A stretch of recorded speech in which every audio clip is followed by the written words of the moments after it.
I am debating for the pro side of the resolution. Resolved: the U.S. federal government should ban all testing that requires the use of animals.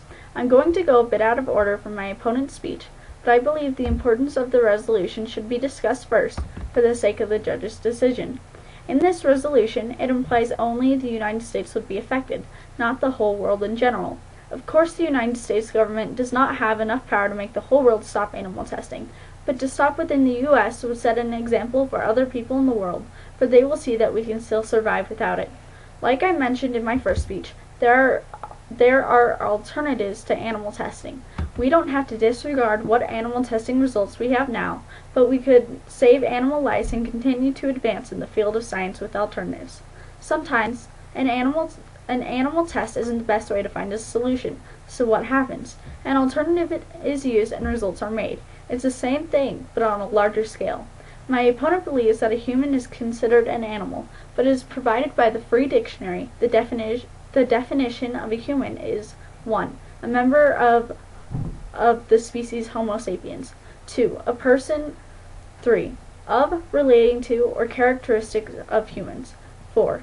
Having or showing those positive aspects of nature and character regarded as distinguishing humans from other animals. 5. Having the form of a human. In no way is an animal involved with the definition of human, so his theory that all kinds of tests, from SATs to intellectual tests for adults, would be banned cannot be true. This, as well as his theory that testing by a human is considered animal testing because the human leads it, cannot be true either, for it conflicts with the entire definition of human.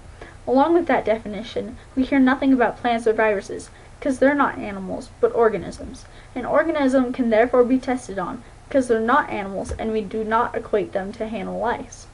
My opponent believes that I am putting animals equal to humans in my case, but that's not exactly what I'm saying. My case talks about how more animals are being killed than humans are being saved, and my opponent admits to that as well.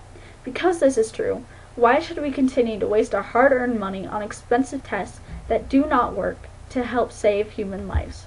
There are other alternatives to this, and like I said, we do not have to disregard any information gained in the past from animal testing, but can continue to expand our science field without hurting any more lives.